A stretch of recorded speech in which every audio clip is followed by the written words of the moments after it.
Greetings from the northern part of Uganda.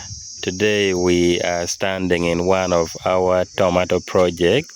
This is ANSO F1 and today marks exactly day 30. Today we are staking and I'm here with my agronomist who doubles as a farmer, Jackson, also known as AJ Extension. If you've been following us, then you've probably seen him. So Jackson, you're most welcome. I've had people who have been asking me a lot of questions as far as growing tomato is concerned. But of course, our main focus is on staking. Let's start by staking. To someone who is new to farming, what is staking? Thank you so much, Mr. Charles and the viewers. You're most welcome to this episode. Staking in farming is the process of raising our plants in order to avoid them getting into contact with the soil, or when we want to raise our fruits so that we control pests and diseases and also improve on the quality of our fruits. That's typically what's called by staking. Okay, that's perfect. Now we are talking about staking in tomato. Why is staking very important? Thank you, Mr. Charles. You know, when we do staking, as you can see where we are standing right now, we give us space for working. We can do yield spraying, we can do pruning easily, we can do weeding easily without disturbing our plants. Because if we don't stake our tomatoes, there will be cases of rotting, being eaten by millipedes, rats, and other organisms in the garden.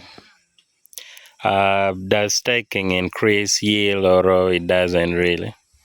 Yeah, staking increases the yield of our crop because the rate of rotting will be first of all reduced. Uh, Incidence of pests and diseases it is reduced because those are one of the challenges that lead to reduction in yield in tomato farming. Briefly take us through the process of staking or like demonstrate maybe how best to stake tomato, how a farmer can do it. Thank you. We have different type of tomatoes. We have indeterminate and we have determinate. So where we are standing right now, we have planted the ANSO F1, which is determinate variety that grows Maybe with. before you even answer that, what's the difference of determinate and indeterminate so that a farmer may understand? Okay, thank you. When we talk about determinate varieties, these are varieties that grow bushy. You don't need to prune the suckers, but we rather prune the leaves, and they have a short period of harvesting, like for a month, and they are done.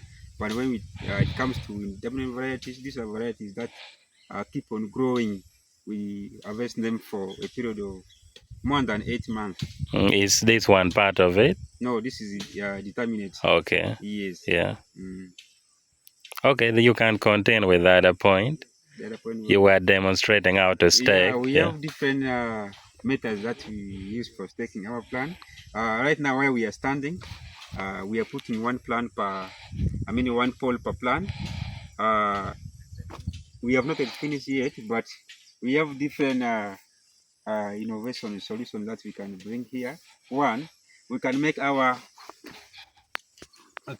line, our rope it will begin from the extreme end, and we keep on just twisting them around, just like where we have done the other one Yeah, there. we can go on, sure. Yes.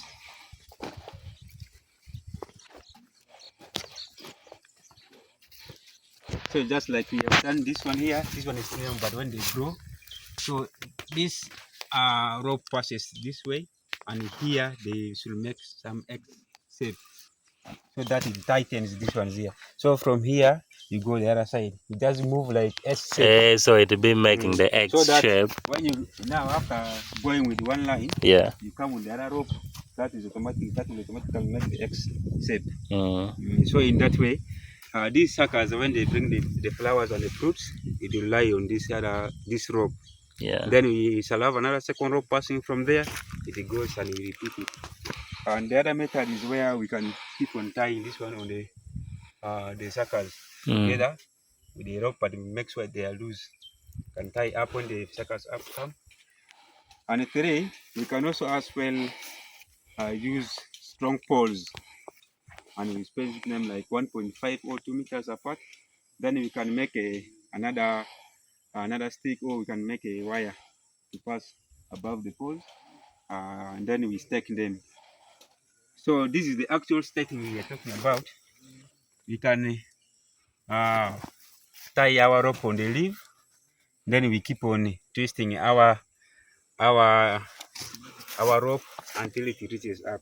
So you may find when now our tomatoes begin bearing fruits, then they put on that weight. What we do, we have to plant them a bit. We untie there, we release the rope so that it bends a bit, then we continue. That's another method that we use. As well, we can use foot here except poles. Then we pass one stick going, and we do the same process. So these are typical the methods we use. But as well, you can use the round one. We put round cage, then we support it. The plants on the cage, the other sides of the cage. Yeah. So this is typically what we mean by staking. Okay. Yes. Yeah, that's perfect, and I believe it's very clear when it comes to staking. Maybe lastly, this tomato is now day 30 after transplanting, and someone may ask that after staking, what next? Thank you. You know, when we reach a day 30 of our tomatoes, first of all, as we are demonstrating the other side, we are going to do earthing up of our tomatoes. I mean by heaping our tomatoes so that it give enough room for our root network development, so that they get enough nutrient from down. And also, immediately after staking, we have been getting in contact with these other tomatoes from here and there, one plant to another. So we don't know what we had in our hands. So there is need for us to do our spraying with the fungicide and also pesticide as well. Okay. Yeah. That's good.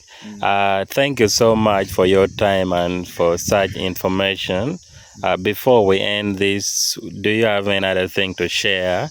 Any tip or any guide as far as tomato growing is concerned here in Uganda? Thank you so much. I normally recommend farmers in tomato farming. There are things which can be avoided, especially the transmission of diseases. One, when it is wet, I mean in the morning or when it has rained, we are not supposed to do activities in our garden to prevent the transmission of diseases. When this plant has been infected and it is wet, I touch it. I also get the pathogens in my hand. I transmit to the other ones there. So we have to be very keen on that. No entering in our tomato garden when it is wet. No weeding when it is wet. Spraying when it is not wet. I recommend we spray during evenings, especially at this time. In the morning, our bees are busy pollinating the flowers, and there's no need for us to interrupt them. It's better we spray in the evening. And we also have to we have to keep our spraying program. The fertilizers, we can now use any fertilizer which is having fruit and flower, like the Gatet fruit and flower, easy grow fruit and flower. As well, at this time, our plants need boron and potassium to help in the development of the fertilization, development of the fruits, also to increase the size of the fruit, and also potassium helps in building the resistance against diseases and the quality of improving the quality of our fruits. So those are the things that we have to be keen, and also we continue maintaining hygiene in our field by doing pruning and also continuous weeding where there is need. Thank you. Thank you, Jackson, for your time. Thank you for watching also. My name is Charles, and this is one of the projects that we are working on. If you need any help, any extension service with your farm, we have a team of agronomists, professional that can help you. Of course, that might be at a small cost. You may need to facilitate us to your farm. And I hope you've learned something from this. I'm Charles. See you in the next one.